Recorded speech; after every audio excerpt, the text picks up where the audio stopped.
Oi, gente, estou eu aqui de novo para dar um recadinho de Deus para vocês. Eu sei que nessa época de pandemia todo mundo está passando por muitos problemas: desemprego, muita gente morrendo de fome, com fome, mais de 14 milhões de brasileiros sem ter o que comer, abaixo da linha da miséria. E às vezes a gente pensa assim: ah, eu não tô assim nessa situação, mas eu tô com um casamento infeliz que foi desfeito. Um amigo fez alguma coisa comigo, a amizade foi desfeita. Estou passando por problemas no meu local de trabalho. Estou com dificuldades de qualquer tipo aí. Se a gente for falar de tantas dificuldades que as pessoas passam, a gente passaria a manhã toda aqui, considerando que eu estou gravando de manhã. E muitas vezes, muitas e muitas vezes, o que a gente esperava que poderia acontecer de bom na nossa vida, de repente dá um quebra e dá tudo para trás e tudo dá errado. E às vezes a gente fica se perguntando, às vezes aquilo era até uma promessa de Deus para se cumprir nas nossas vidas. Eu posso aqui trazer um pouco de empatia para você que está me ouvindo, porque isso está acontecendo na minha vida. Já tem uma promessa muito grande que Deus tem me feito. Isso tem 11 anos. Eu até já falei sobre isso aqui. Um dia, quando se cumprir, eu vou trazer a notícia, porque eu sei que Deus vai cumprir. E acreditem vocês ou não, porque é uma coisa incrível, Deus prometeu data para cumprir.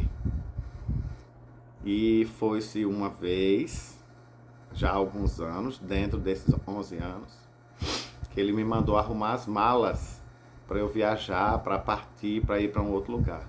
E eu fiz isso. Fui, comprei um conjunto de malas, arrumei e coloquei na sala, esperando o dia da chegada dessa notícia, desse chamado. E não aconteceu. Vocês imaginam como é que eu fiquei? Meu Deus do céu.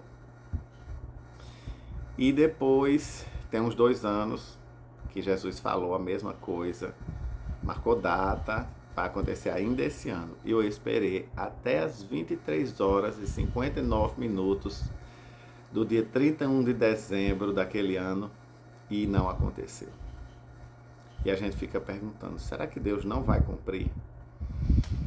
E aí, esses dias, conversando com uma irmã, a irmã em Cristo, não vou citar o nome dela porque ela não autorizou.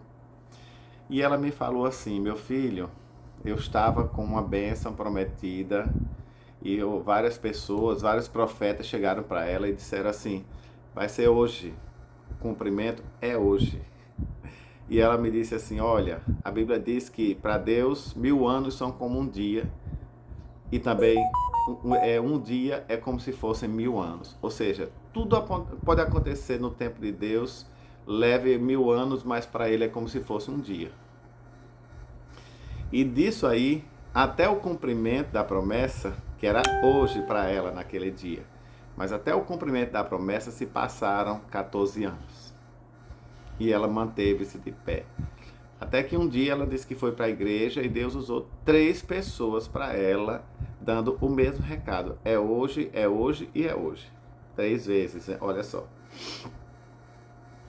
E aí aí de fato naquele dia ela estava esperando, mas também, como o hoje tinha sido há 14 anos, ela ficou lá.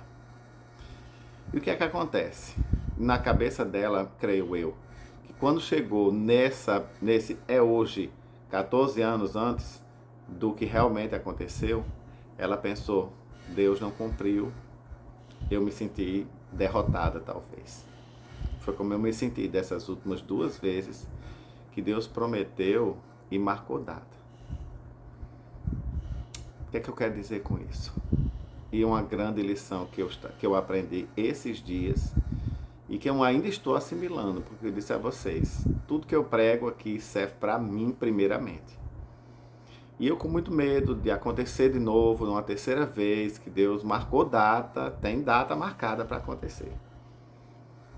E eu comecei a ficar muito ansioso. E os dias se passando, se passando, se passando. E eu cada dia mais pensando assim. Lembrando do que ela disse, né? 1000 anos pode ser como um dia para Deus. O hoje dele, na mente de Deus, já aconteceu. Pode ser que fisicamente aconteça daqui a 15, 20, 30 anos. Mas vai acontecer, porque Deus, quando ele diz assim, eu vou fazer, ele vai fazer. Só que a gente tem que entender que para Deus o tempo não é linear, como o nosso. O hoje, amanhã ele vai ser ontem. E para Deus não. Para Deus o hoje é daqui a 10 anos, daqui a 10.000 anos. É uma coisa que, assim, a própria física já disse isso, que o tempo não é contínuo, assim. Ele é linear.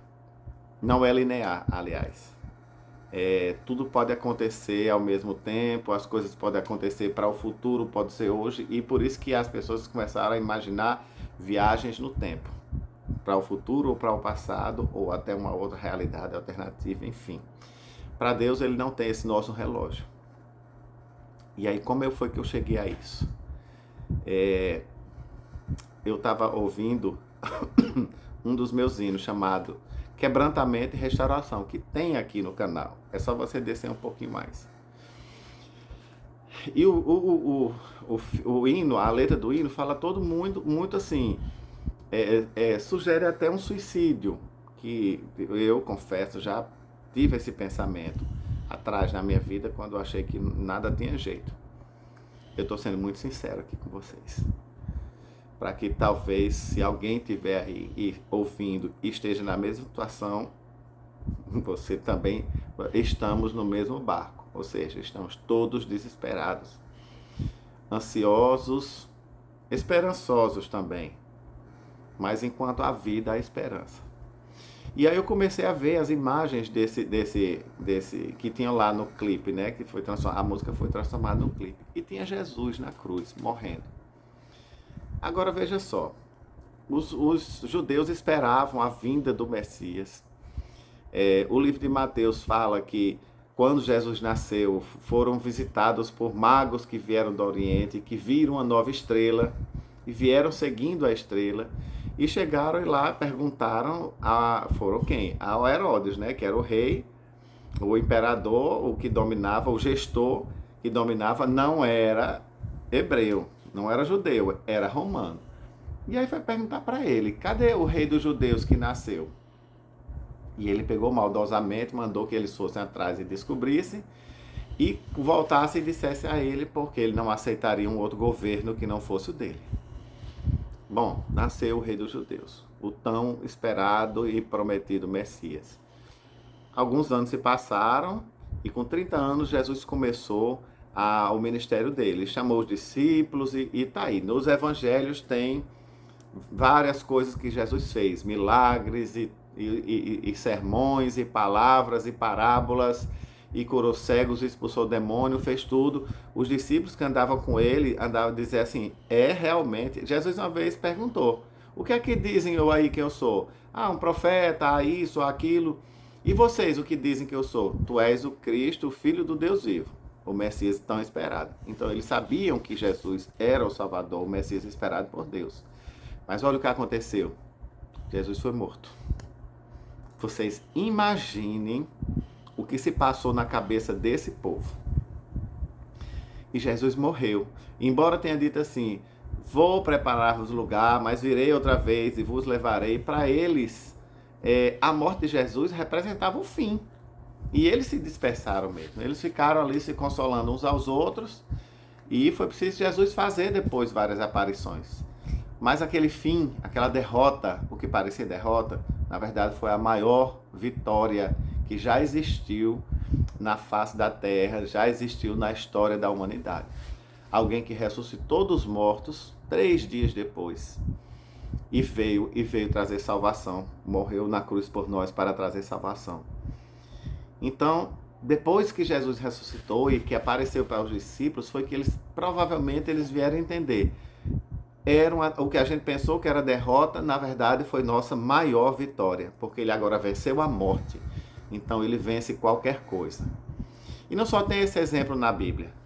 Daniel, quando foi lançado na cova dos leões, porque não adorou a imagem que o rei Dario fez, acho que era Dario ou Ciro, não lembro agora. Mas está lá no livro de Daniel, é só você procurar. Eu realmente sou meio ruim de nomes e datas, mas a história é essa, pelo menos a história eu lembro. E ele foi lançado na cova dos leões, e para todo mundo, ou para ele, pareceria o fim. O que é que aconteceu? Depois o rei foi lá e, depois de algum tempo, o rei foi lá: Daniel, cadê você? Você está aí? Estou aqui. Os leões estavam famintos, porém, eles não ousaram tocar na vida e no corpo de Daniel. E aí o rei pegou os acusadores de Daniel e içou Daniel lá daquele poço, da cova, e jogou os acusadores. E diz a Bíblia que antes que eles caíssem no chão, os leões já tinham despedaçado ele, despedaçado no ar. Então os leões estavam famintos, sim. Deixa eu contar mais um exemplo aqui.